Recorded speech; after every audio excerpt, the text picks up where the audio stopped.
Okay, folks. All right, I got tomatoes growing. Don't pay attention to the strawberries growing in the middle. They just take over. But I have had some interesting trouble with this lately. Okay, you see this tomato plant right here, which is finally starting to stand up a little bit. That was cut off at ground level by an underground tunneling creature. I put it back hoping it would take off and grow some roots again. It appears to be doing so because it is now perked up. But because then I came out the other day, yesterday, or day before yesterday, and I saw this. You see this thing? These are two Cherokee purples, which I planted them together because it was difficult to take them apart when we got them. And I planted them together. And they started looking droopy, and sure enough, cut off right at the ground level by something tunneling underneath. Now I've put out blood meal, but you know, I even put out Vicks Vapor Rub, which they say is a deterrent for some things. But we're gonna hopefully they'll come back. But what I've done is, and I haven't done it with this one right here. Do you see this window screening? Hang on. Sorry, my husband called. I had to tell him something. Anyway, what I looked into the mesh. Thanks for interrupting me. Would y'all shut up? The mesh bags to put plants in to keep voles and tunneling creatures from eating the plants. They're really expensive, like $1 a bag or something, and they're mesh. I had window screening, and all I did was I dug up the plant with as much dirt still attached to it as I could keep. With a shovel, picked up the plant with all the dirt attached, the big root ball, the dirt ball. I dug the hole deeper and I cut a square window screening and I tucked it into the hole and put the plant back in it. So I did that with 3 plants. I did that with this one. I did that one with one right over there. And I did it with one right here. I don't want them eating all my Cherokee purples, dang it. I got Parks Whopper and Cherokee purples. And I have some smaller tomato plants here growing or attempting to grow. They're not growing very well. But we fight this all the time. All the time. I need to do it with some others. I mean, I've got like this one right here is an Ace 55 tomato that I grew from seed, but it's not taken off. I need to put some screening on this Parks Whopper I bought. And, but this one, it was cut straight off, right across, like somebody had a pair of scissors, and it was just laying down. So I just tucked it back in, packed the dirt around it really well, and it seems to be setting out roots. Now, that thing could get it again, so I may have to dig this up and put screening around every single plant. What a royal pain. Now, these two, this one and that one, I planted in their peat pots. Cut a couple of, I roughed up the peat pot a little bit, and I plant them in the peat pots. Hopefully that'll keep the critter from eating my stuff. But there is a little tomato on there. Where's my little tomato? Right there.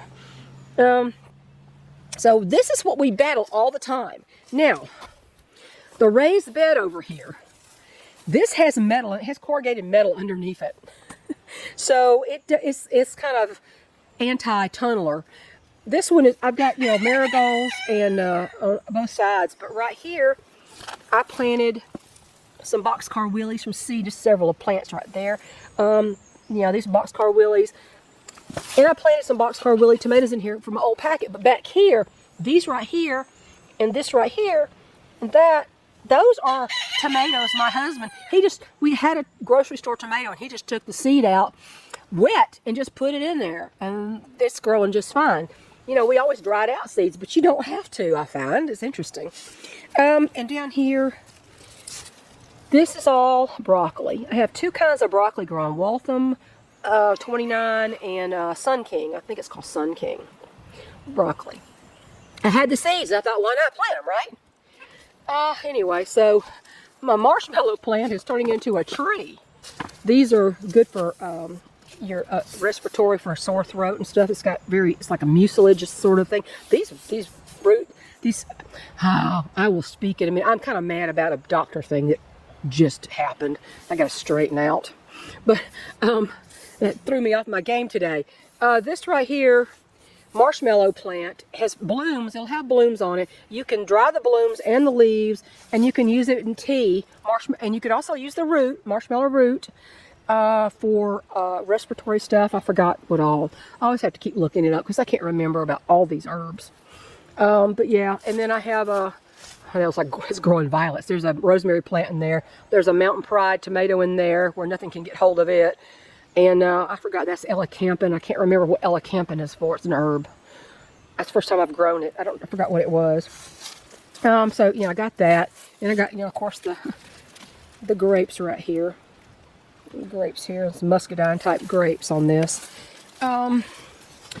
So that's what's going on. I'm fighting the critters. Now the rays, here, look at the dianthus. This is a lacy kind of dianthus. It smells pretty, but don't look as pretty as the American pie dianthus I had before. Or not American pie, American cherry pie dianthus. I couldn't find any. I had a plant from Home Depot once and it didn't make it through the winter. But I hope I can maybe find some seed for the cherry pie dianthus. It smells the same, but it's just very lacy. This is platinum blonde lavender. It's putting out flower heads on this one this year. It didn't have flower heads last year. That was the first time I planted it. And of course, strawberries are doing pretty well in the pot and also other places. Here we have peppers. Got cubanelles and I forgot something like color mix bells or something. There's several pepper plants in here. And peppers. And I had 2 extra Mountain Pride tomatoes and I put them in here. So this has got a metal underneath it, so that hopefully nothing can dig in there and it can't come up from underneath. Let's put it that way. So that's what's going on here. And I got to go deal with the problem. So my daylilies are starting to come out with the flower heads, and then my right here against the fence, the tall foliage. Right at the back of right next to the fence they're gladiolus. I can't wait to have gladiolus this year. I just haven't been able to grow them very well, but whatever I did to the soil over the winter time last year, I really, really conditioned it, and it's done so much better. Anyway, that's all for the garden news I'm going to do right now, and catch y'all later. Hey guys, I just wanted to mention something to you about situational awareness. Make sure that you know what's around you. Please don't walk around like I see people do with a cell phone and their nose in their cell phone. That is a way to get yourself killed. Something happened recently, just actually, I don't know, not long ago at all. It was in online and on YouTube and whatnot. There was an actor, and this has nothing to do with him being an actor. He actually was he was considered, I understand, the quintessential gentleman. He's a throwback to when men were men and men were gentlemen. And he was he had parts and all kinds of stuff. However, he was actually working as a bartender in Los Angeles. God, Los Angeles. In Los Angeles. And at 3:30 in the morning, he was leaving work, and he was walking a coworker to her car. See, gentlemen. He made sure she got to her car safely. And while he was standing at her car, he looked over across at his car, and there were a bunch of men, there were several men underneath his car. And I don't know why he did this. And I'm sure I know why he didn't have a firearm on him, because it's LA, and they say, you can't do that. You can't defend yourself. Well, sorry, I'd carry one anyway. I don't care. Especially going out 3:30 in the morning in Los Angeles, near a bar, of all places. He looked over there, and there were men under his car. And so the lady got into her car, I understand, is what I'm hearing, and he walked over to these guys, to his car, and goes, hey, am I getting towed? And I thought, oh, you didn't. They didn't hesitate. They shot him and ran. They still are on the loose. They haven't been caught yet that I have heard. He was taken to the medical center and pronounced dead. So they probably killed him instantly. They didn't have conversation. They didn't run. They just turned and shot him. And now a 37-year-old man, a handsome, by all accounts, a wonderful man, is dead. And his family's mourning him. Please never assume that people are not up to no good. Okay? Never assume that. And in fact, I believe it would have gone very differently, or could have gone differently. He might have still gotten shot, but he could have gone differently had he had a firearm on him. And when on him, and he walked up to these guys. He produced a weapon and said, "What are you doing with my car?" or whatever, or "Get out of here," or whatever he wanted to say. But if they'd seen a weapon pointed at them, they might have just run, or they would be thrown off their game. This was heartbreaking to me that he assumed they were just doing a job or whatever. They were stealing his catalytic converter. That's a major thing in California right now, the theft of catalytic converters off of vehicles. And 3:30 in the morning, you have to assume people are up to no good. Why would he be towed if he was not in a tow zone? You know what I'm saying? So he didn't think. He just was the nice guy he is, and he's dead because of it. If you go out of your home in the morning, and I don't care when you go out of your home, I don't care if you live in the city, the suburbs, or out in the middle of the boonies like I do.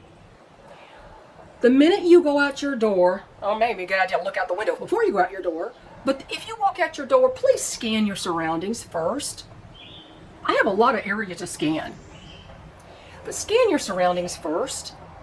Have some kind of weapon on you when you leave. Today it's too dangerous not to. It's just too dangerous. That's all I wanted to say. I may have put this at the beginning. I may have shown this at the beginning or the end, but I wanted to mention something about gardening. But yeah, please, situational awareness, and never assume anything. Always assume people are up to no good. Arm yourself and act accordingly. And maybe you'll survive. Unlike Johnny Wachter. His name is Johnny Wachter. And I have watched him on things before, and he's just, it's heartbreaking. It's heartbreaking. And we'd only know about this because he had some kind of he was in the public eye. That's the only reason we know about it. This happens all the time, though, to everybody. To normal people. I'm not saying he's not normal, but to people who don't have the media on them all the time, who don't have media reporting. And not all these crimes are put on the news, okay, for us to know. So there's many more that happen that we never hear about. We just happen to hear about this because he was well known to certain people because of his acting. And it's heartbreaking. And why, of all accounts, a very nice, young, handsome man who had a career. He was writing a screenplay or something. I don't know what it was. Something his mother said. And now his mother is grieving his loss at 37 for no good reason. So please, please be aware of your situation. I always look. Don't walk out and keep your eyes to the ground on your feet. Where I'm walking, it's a little hard. I have to be careful I don't trip over roots and all kinds of stuff that are at ground level. But I always scan my surroundings, even where I live, where hardly anything ever seems to happen. It does happen, though. It does. People assume that the country is safe. The country is not safe, especially with the influx of people who don't belong here. So, please be safe. I don't want to hear about your demise. Okay? Okay. Bye, y'all.